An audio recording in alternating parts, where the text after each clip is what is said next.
దేవుని రాజ్యము భోజనము పానము కాదు. మనం ఏంటంటే కష్టపడదామా, జీతం తెచ్చుకుందామా, వండుకుందామా, తాగుదామా, తిందామా. దేవుని రాజ్యంలో ఇది లేదు. దేవుని రాజ్యము భోజనము పానము కాదు. కానీ అందరూ దేవుని రాజ్యానికి వెళ్ళాలనుకుంటారు. మీ ప్రయాస అంతా ఏంటంటే అసలు దాన్ని వదిలి కొసలు దాన్ని పట్టుకుంటారు. దేవుని రాజ్యం అది కాదు. దేవుని రాజ్యము భోజనము పానము కాదు. ఉదయాన్నే లేచి సంపాదించుకుని కష్టపడి వండుకుని తిని తాగుతూ సుఖిస్తూ ఉన్నారు. ఇది దేవుని రాజ్యము కాదు. ఏంటి దేవుని రాజ్యం అంటే? నీతి, సమాధానము, పరిశుద్ధాత్మేందలి ఆనందం. రెండు చేతులైతే దేవునికి స్తోత్రం చెప్తాను. హల్లెలూయా. నీతి, సమాధానము, పరిశుద్ధాత్మేందలి ఆనందం. దేవుని రాజ్యంలో ఈ మూడు ఉంటేనే వెళ్ళగలుగుతావు. నీతి ఉండాలి, సమాధానం ఉండాలి, పరిశుద్ధాత్మేందలి ఆనందం. సమాధానం, హల్లెలూయా. సమాధానం తప్పు నీది కాదు, తప్పు వాళ్ళదే. హల్లెలూయా. నీతి దుర్నీతి రెండు ఉన్నాయి. నేనేం తప్పు చేయలేదు, నేను ఎందుకు సమాధాన పడాలి? హల్లెలూయా. దేవునికి స్తోత్రం చెప్దాం. రైట్ టు రాంగ్ అనేది నువ్వు డిసిషన్ చేయకూడదు. తప్పు ఎవరిదని నువ్వు చెప్పాల్సిన పని లేదు. సమాధానం వెతకి దానిని నువ్వు క్షమించాలి. ఎందుకు క్షమించాలంటే, నేను ఎవరినైనా ఏ విషయంలో క్షమించానంటే సాతాను నన్ను మోసం చేయకుండా ఉండాలంటే, సాతాను చేత మోసపోకుండా ఉండాలంటే క్షమించాలి. హల్లెలూయా. నేను క్షమించనండి, వాళ్ళదే తప్పండి, వాళ్ళదే తప్పండి, ఏది రైట్ ఏది రాంగ్ అనేది దేవుడు చెప్తారు. హల్లెలూయా. హల్లెలూయా.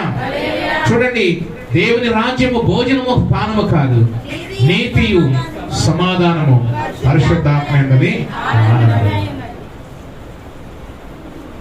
మంచి చెడులు ఉంటాయి. చెప్పండి, మంచి చెడులు ఉంటాయి. నువ్వు మంచి వ్యక్తివే, అవతల వ్యక్తి చెడు వ్యక్తే. హల్లెలూయా. అయినా కానీ బ్రతకగోరువాడు ఎవడైనా ఉంటే, మేలు నందుచు అనేక దినాలు బ్రతకాలంటే ఏం చేయాలి చెప్పండి? సమాధానమును వెతికి దానిని వాక్యానికి లోబడాలి. ప్రభువా, ఒక 15 నిమిషాలు ఇక్కడ కూర్చో, నువ్వు మాట్లాడబాకు ప్రభువా, దయచేసి ఈ విషయంలో నువ్వు ఇన్వాల్వ్ అవ్వకు ప్రభువా, ఈ వ్యవహారం తెలుసుకుని కానీ నేను వస్తాను, ఏమనుకోబాకు ప్రభు అని దేవుని వాక్యాన్ని, దేవుని మాటని, దేవుని నడిపింపుని, పరిశుద్ధాత్మ దేవుని ప్రక్కన పెట్టి నువ్వు కూర్చో ప్రభు, నేను తెలుసుకుని వస్తాను. చెప్పు, నీది తప్ప నాది తప్ప, ముందు వ్యవహారానికి రా. చెప్పండి, హల్లెలూయా. పరిశుద్ధాత్మ దేవుడు చూస్తానే ఉంటాడు. నీ తరపున ఒక 20 మంది, ఆడ తరపున ఒక 20 మంది, మధ్యలో సాతాను చిందులేస్తా ఉంటాడు కదా. హల్లెలూయా. దేవుని చిత్తానికి వాక్యానికి లోబడకుండా, దేవా నువ్వు కూర్చో, ఈ 5 నిమిషాలు కూర్చో, ఈ వ్యవహారం తెలుసుకుని వస్తాను, తప్పెవరిగా తెలుసుకుని వస్తాను, నన్ను ఎందుకు అన్నారు అని తెలుసుకోవాలని అనుకుంటే, హల్లెలూయా. చెప్పండి, నీ తరపున 10 మంది, వాళ్ళ తరపున 10 మంది, అక్కడ ఏం జరుగుతుందంటే విభేదము, వివాదాలు పెరుగుతూ ఉంటాయి. వివాదాలకి కారణ జనకుడు ఎవరంటే సాతానే. నీవు దేవునికి లోబడకుండా దేవుని ప్రక్కన పెట్టి నీ స్వబుద్ధిని ఆధారం చేసుకుని నువ్వు ప్రవర్తిస్తే సాతాను బలపడతా ఉంటాడు. అందుకనే నేను ఎవరినైనా క్షమించానంటే సాతాను చేత మోసపరచకుండా ఉండడం కోసమే. హల్లెలూయా. ఒకవేళ నువ్వు క్షమించలేకపోతే నువ్వు సాతాను చేత మోసపోతున్నావు. దేవుని ఆత్మ నీలో పనిచేయడం లేదు. నువ్వు బలమైన వ్యక్తిగా ఉండొచ్చేమో, నువ్వు కనబడడానికి క్రైస్తవుడిగా ఉండొచ్చేమో, నువ్వు పేరుకి అబ్రహాము సంతానంలో ఉండొచ్చేమో, హల్లెలూయా, పరిచర్యలో గొప్ప వ్యక్తిగా ఉండొచ్చేమో. దేవునికి స్తోత్రం చెప్దామా? దేవుని మాటకి లోబడకపోతే, దేవుడు నీతో లేకపోతే, ఒకడు లోకమంతా సంపాదించుకుని ప్రాణం పోగొట్టుకుంటే ఏంటి ఉపయోగం? హల్లెలూయా. దేవుని మాటకి లోబడదా. భయము కలిగి నేను మనుషుల్ని ప్రేరేపిస్తూ ఉన్నాను.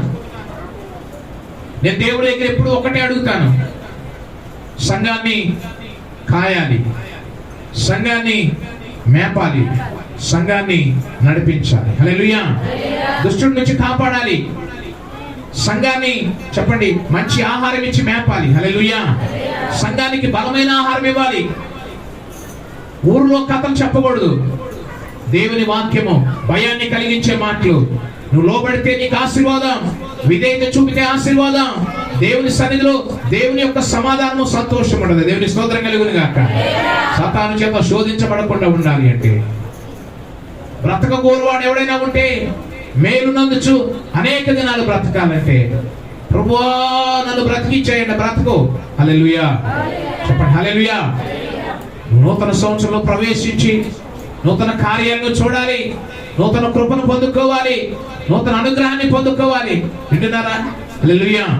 దేవుని యొద్దకు రండి, అప్పుడు ఆయన అపవాదిని ఎదిరించి వాడి మీ ఎదురు నుండి. నువ్వు దేవుని దగ్గరికి రాకపోతే నువ్వు అపవాదిని ఎదిరించలేవు. నువ్వు సాతాను చేత ఏడవబడతావు, సాతాను చేత శోధింపబడతావు. ఎవరైనా క్షమించానంటే సాతాను చేత శోధించబడుకోకుండా ఉండడం కోసమే. దేవునికి స్తోత్రం కలుగును గాక.